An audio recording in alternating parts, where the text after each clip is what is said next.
Hello, fellow mood readers. Welcome back. Today I am going to be going over some of my all of my February reads that I finished. I had a pretty good reading month. I'm kind of surprised at how many I finished. I've actually only got one physical book, mostly because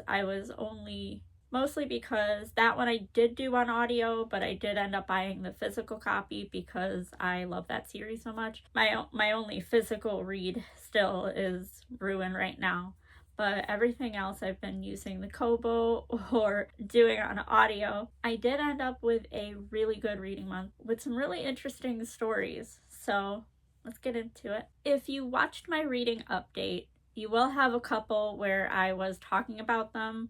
One of them I did finish, and I think I did give you my rating, but I'm going to recap that here just in case you didn't watch that. And that's going to be The Werewolf by Amakatsu. I gave this one a 4-star rating, and I thought it was a really good short story. I love Amakatsu's writing a lot. It took me an insane amount of time to read this just because I was reading it on my phone on the Kindle app, but this one is a short story. It takes place in Germany, 1945. I don't really want to give too much away just because it is so short, but I would say if you've read any of Amakatsu's other books and you enjoy her writing, I would say definitely pick this one up. And even if you haven't, this isn't a bad place to start. I really loved the ending. I don't think I really expected it, but I did like it a lot. So I did, like I said, I gave this one 4 stars, and I definitely recommend picking this one up. And my next one I read on the Kobo. I got this one on a sale, so it was, I don't remember the price, but I don't even think it was more than $5. And I've been eyeing it up since it came out because the cover was beautiful, and I wanted to try T. Kingfisher's other books other than the Hollow Places. So this one is A Sorceress Comes to Call, and let me say that this book has created a monster. Like right now, I am really in the T. Kingfisher fantasy whole era. I am really enjoying these books so much. T. Kingfisher is great at witty banter. For me, I don't know that at the time I was expecting it for The Hollow Places, or I didn't particularly care for horror to be funny right then. But in this particular book, the humor is a little bit less. There was some witty comments that had me laughing, but mostly I really enjoyed this story with Cordelia and her mother, Evangeline. I don't think I've ever read The Goose Girl. I think I've only come across it in other stories, and I don't believe I even know what the original story is. This one, you follow Cordelia, and her mother is a sorceress. It's just incredible. I will actually give you a little bit of the synopsis so that I don't end up accidentally giving you a spoiler. There is a little bit of T. Kingfisher's horror kind of mixed in with this, and it worked so well. I like that dark kind of fantasy that seems to have been set up in this, and it worked so well. Cordelia knows her mother is unusual. Their house doesn't have any doors between rooms, and her mother doesn't allow Cordelia to have a single friend, unless you count Falada, her mother's beautiful white horse. The only time Cordelia feels truly free is on her daily rides with him. But more than simple eccentricity sets her mother apart. Other mothers don't force their daughters to be silent and motionless for hours, sometimes days on end. Other mothers aren't sorcerers. After a suspicious death in their small town, Cordelia's mother insists they leave in the middle of the night, riding away on Falada's sturdy back, leaving behind all Cordelia has ever known. They arrive at a remote country manor of a wealthy older man, the squire, and his unwed sister Hester. Cordelia's mother intends to lure the squire into marriage, and Cordelia knows this can only be bad news for the bumbling gentleman and his kind, intelligent sister. So that is all I'm going to give you for now. I definitely think that you should pick it up if you've been on the fence for it. I absolutely enjoyed it. Hester was amazing. I think she was my favorite character, but I did love Cordelia as well. I think that this one might have been my favorite of the month. I didn't have any 5 stars, but I did give this one 4.5 stars. and I think it, like I said, it was my favorite of the month. So my next read was Stephen King's Under the Dome. This one was quite long. I did listen to the audio. Some parts felt really long, and listening to it now with the political climate and everything in there being political was definitely something that was very interesting. I think overall it definitely wasn't up there for me in terms of his other stories. So I think for me, I gave this one a 3.75. I don't quite think it met 4 stars as far as Stephen King ratings. I feel like he has his own rating scale. This one just, in areas, it felt very long. Some of the characters I definitely wasn't liking as much as in previous books. I wasn't connecting with very many of them. I think that maybe that kind of dragged it down for me, but everything is still there. Like, he always manages to make certain books that maybe I might DNF, he manages to still make them into something that was really good. I don't know that I would have stuck with this if it didn't have certain specific storylines or certain specific things that happen. And I was really curious about the end because I never got spoiled on it, so I had no idea what it was. And it was not one of my favorite endings. I don't know. I think it was interesting. It was definitely an interesting book, and I'm glad I gave that a shot. And I definitely do want to see the TV series again. I can't remember if they finished it. I kind of want to say they did, but I don't remember if it got canceled before then. But overall, not my favorite Stephen King, not my least favorite Stephen King, so it falls kind of in the middle there. But 3.75 I think is pretty solid. Certain parts could have been cut out. It was a little bit long, but not as meandering as something like the Tommyknockers. So he did kind of keep the straight line, and I wanted to know what was happening because somehow something always was happening. I needed to see some of that come to fruition. There was one part that I was really glad to see towards the end, and I think that it was a really cool way to do that. Oh man, I can't because I would go into spoilers, but it was amazing. I am super glad I finally listened to this one. Like I said, I think Stephen King just has his own rating scale because when I'm thinking about the ratings, I always think about how I rated only other Stephen King books. So that's kind of where my mind was. I'm like, this is better than Cujo. So, and I ended up giving Cujo 3.5 because Cujo was better than Tommyknockers, which I gave a 3 because it was still really interesting. Just in scale, he just has his own rating system for me, and I don't know why, but that's how I managed to do it. I still think that this is definitely just under a 4-star on like all of it.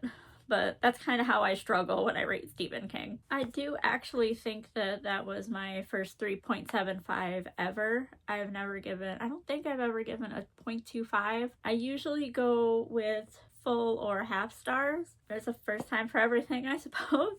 So up next, we have the only physical book I'm actually going to show you today. And that's, I did listen to the audio.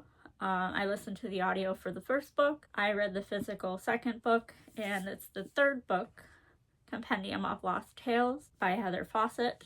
I love this series so much. The audiobooks are amazing. I love the narrators, so if you're wondering if the audiobooks are any good, I really enjoyed them. This one was my least favorite, I think, of the entire series, but it was still really good. I just love Emily and Wendell. I love Emily. I love the way she thinks. I love the way she talks to people, sometimes so deadpan, you know? I think overall this one was slightly weaker, but I still really enjoyed it. I would say if you haven't read it yet, definitely pick it up. This whole series is just amazing. It's right in there in that fine line of cozy and dark. There's so many like dark things that go on in Fairy. It still just feels very cozy, and I just think it works so well. It's kind of hard to talk about the third book in the series without giving anything away, but I would say if you loved Emily and Wendell in the first two Emily and Wendell again, this one had moments where I was a little taken aback. I laughed through some of these parts. I love these characters so much. I think that even while it's still weak, it's still like a comfort read. Like so many of these just feel cozy and comfy, and even while dark stuff is going on, you still love Emily, you still love Wendell. So I would say definitely pick this one up if you've read the other two and you enjoyed them. If you haven't read any, definitely check it out. If you love those like dark fairy tales or anything like that, I think that everything just works great. Like Heather Fawcett does an amazing job with these. So I gave this one 4 stars, and the other two I think were both 5 stars from me. My next read was also on the Kobo, and it is on the Kobo Plus. So if you have a Kobo Plus subscription, you can definitely read this one. I think only one of them wasn't on Kobo Plus because I was looking at the others and I happened to see that they also said read with Kobo Plus, and that's Paladin's Grace. So as I said, T. Kingfisher era, Paladin's Grace is probably second favorite of the month. I really love the banter.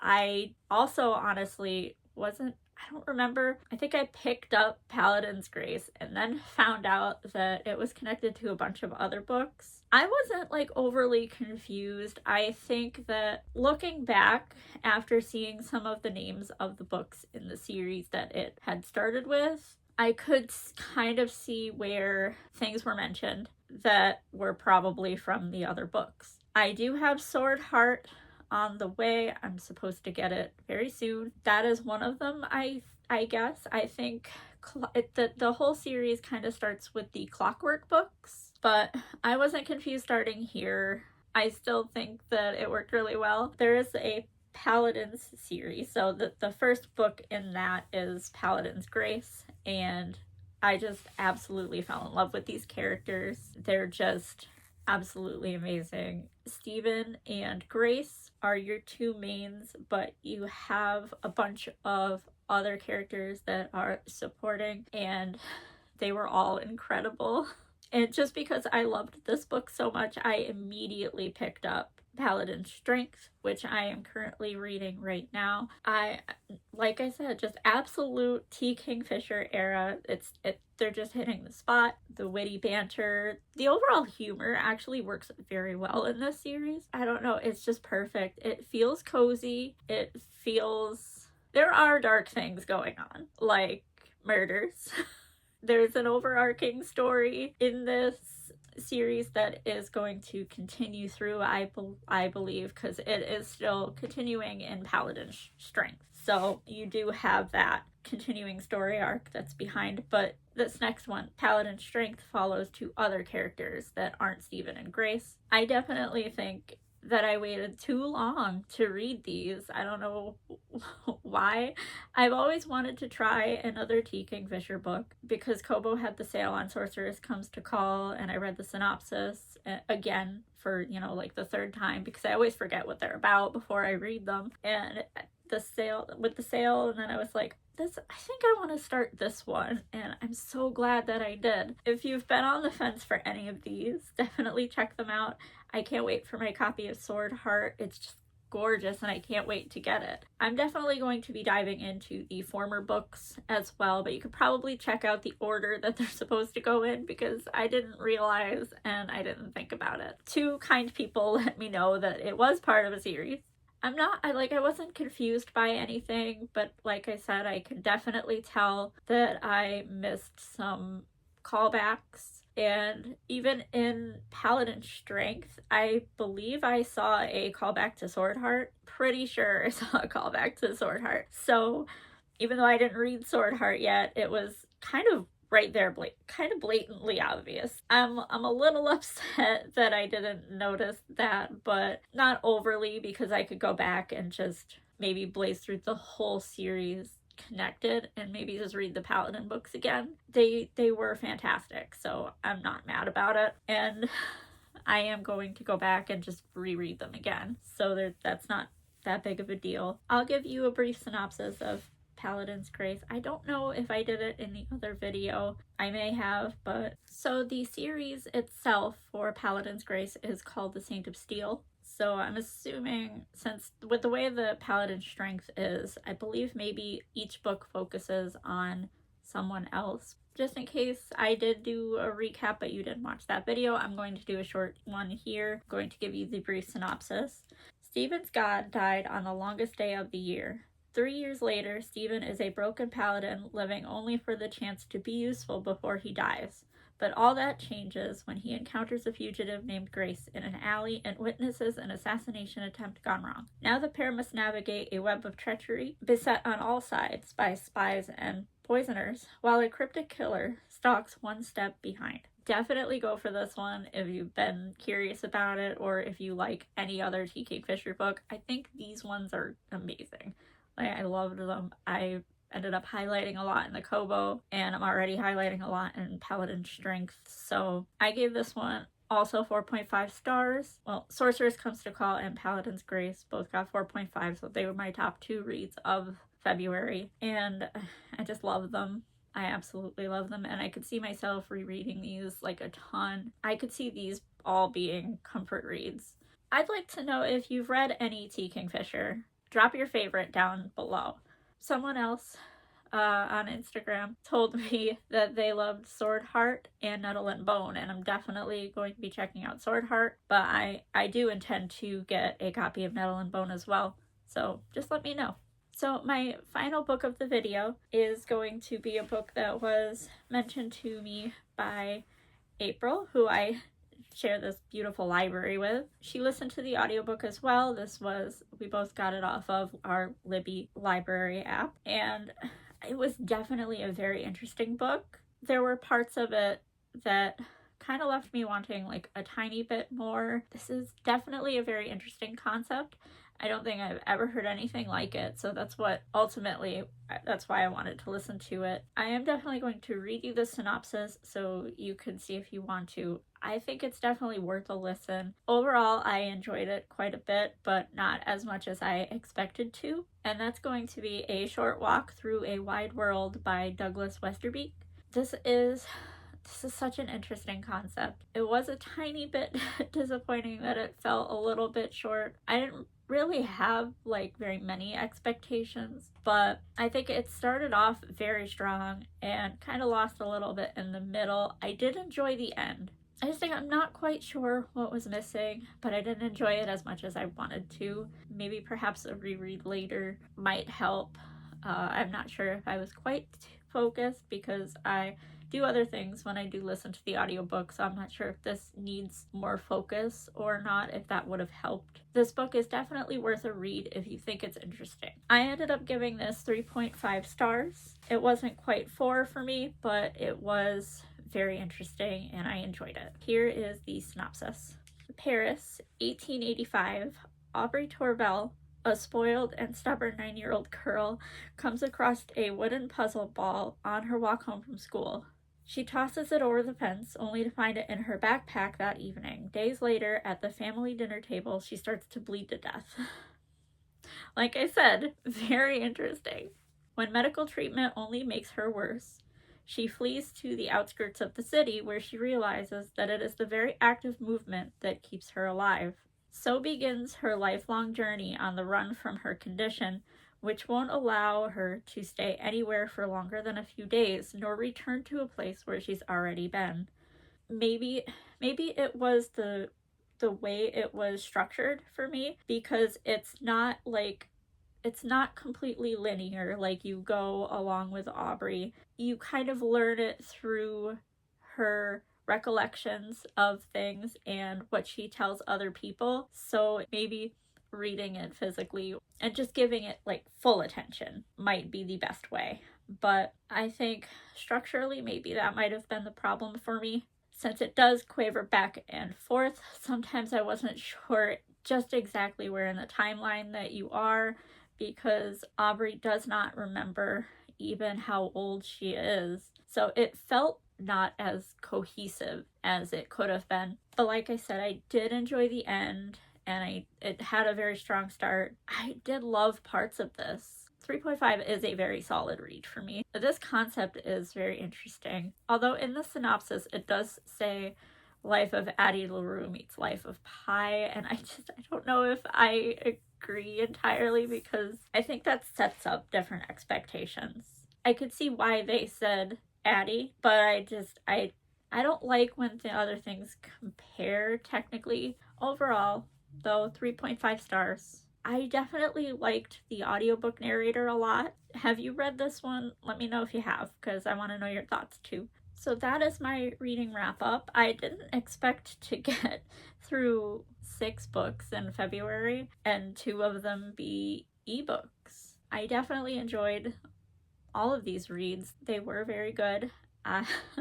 I couldn't ask for much more than that. Thank you so much for sticking around this long, and thank you for watching. If you're still here, I'm going to be talking about another set of videos that I want to do soon. It's something that I've thought about now for a little bit, and I was thinking about even what to call it because I plan to do more than one of it. I think I'm going to release that video next week where I talk about it. I'm so excited because this has been something I've been dying to do, but I haven't really wanted to just because of how many things have been coming out lately. I've been so excited for so many books. It's kind of just insane. So even this year, just there's so many releases that I have pre-ordered, so many things that I want to read, but I think that a mixture is always good. So I will let you know what that is in my next video.